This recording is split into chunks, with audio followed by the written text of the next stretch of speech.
liitja, milleks?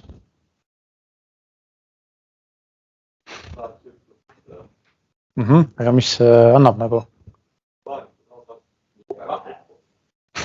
Saaks nulli? Kahte võib-olla ei saa, aga nulli ikka saab. Nii, aga miks nulli saab? Miks see nii-öelda üks on sulgudes?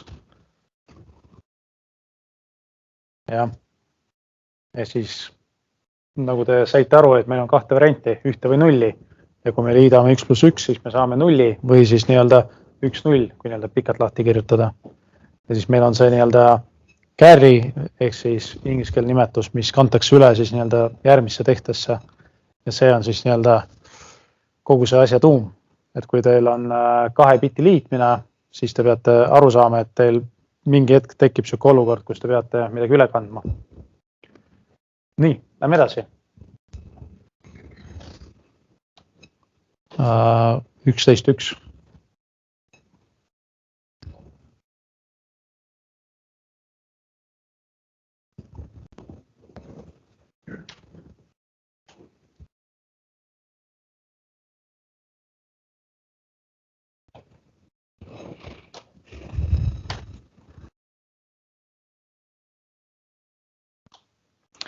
Kas keegi mäletab, miks me üldse räägime 0-st ja 1-st? Miks mitte ei räägi 0,5-st ja?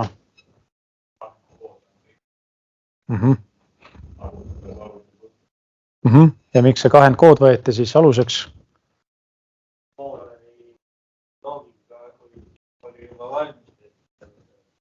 Et juba mingi valmis loogika oli olemas ja võib-olla 0 ja 1 on suht kerge eristada.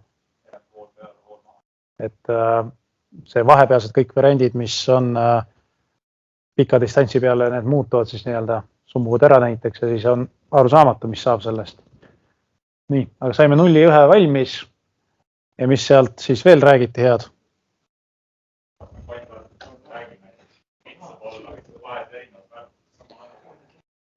No siin kindlasti ei räägi, see juba läheb siukses ulmeks.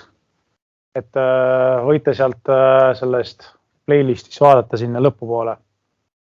Meil on päriselt nagu suht piiratud aeg.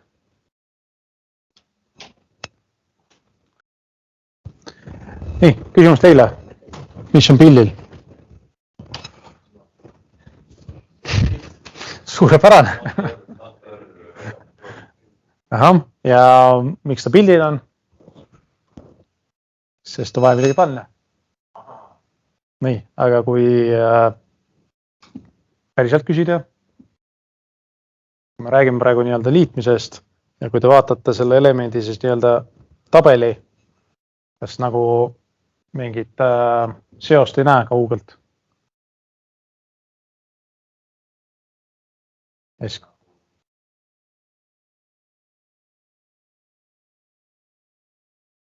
Jah, ehk siis tekib kui 2 bitti lihtsalt kokku liita, siis saame seda kasutada, aga välja arvatud see viimane osa, see jääb nii-öelda õhku. Nii, ehk siis selline pilt, kõige lihtsam.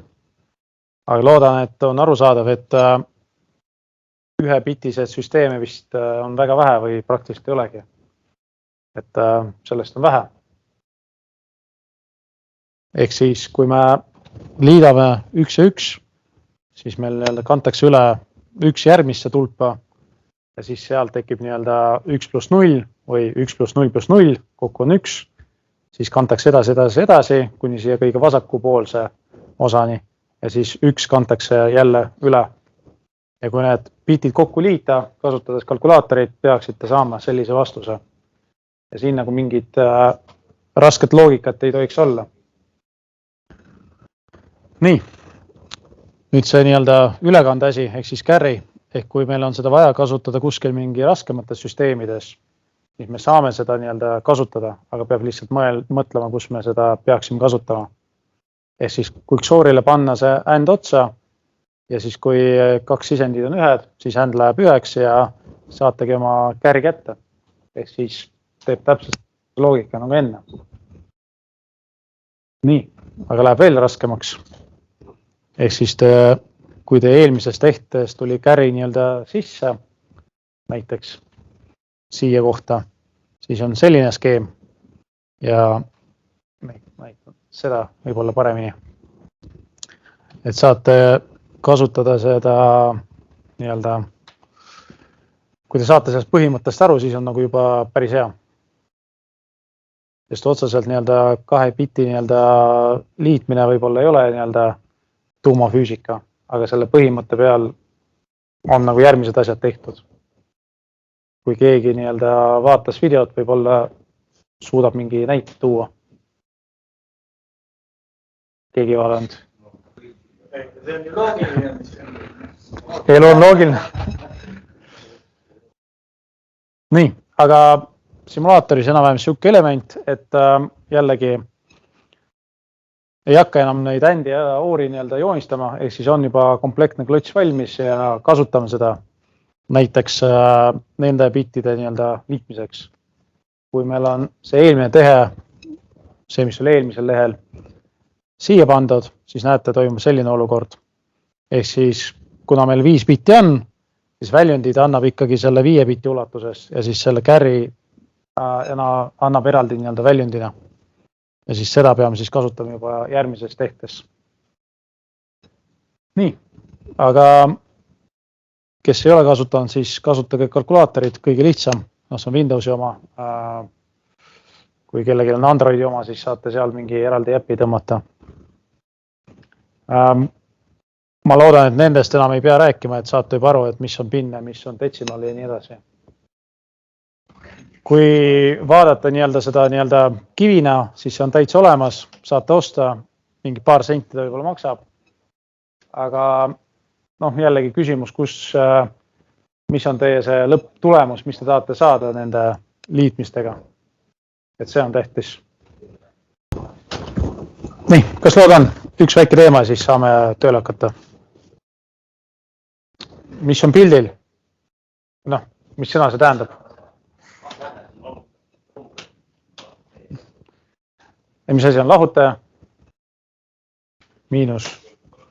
Ehk siis liitmise vastupidine olukorda. Ilus pilt. Kuidagi eriti udune. Ei olegi udune teie jaoks. Okei, ehk siis põhimõtteliselt sama asi, mis oli nii-öelda liitmisel, aga täiesti vastupidine. Ehk siis sama põhimõte, et saame laenata nii-öelda selle 1 biti.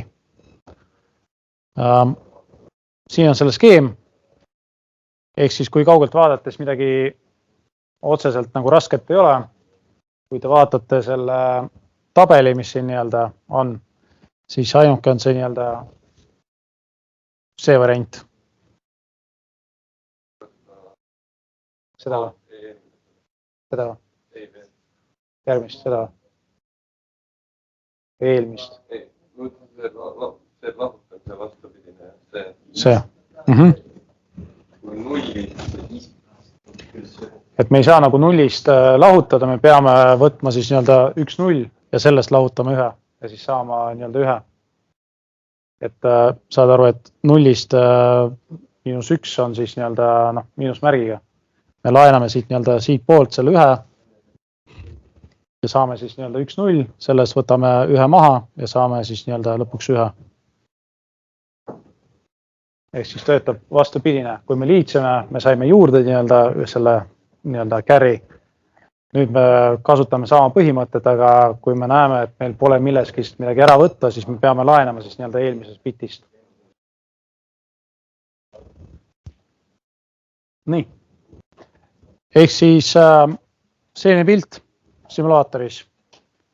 Ehk siis laenatud üksus nii-öelda sisendina saame kasutada ja siis samamoodi laenatud üksus, kui ta läheb nii-öelda järgmise bitti. Kas siin on järgmine pilt on ka suurema bitiga. Ja siis kui te nii-öelda teostate tehte selliselt, et ei jää midagi üle ega puudu, siis ei ole midagi rasket. Et probleem hakkab siis pihta, kui teil jääb siin nii-öelda bitte üle või bitte puudu. Nii, lähme edasi.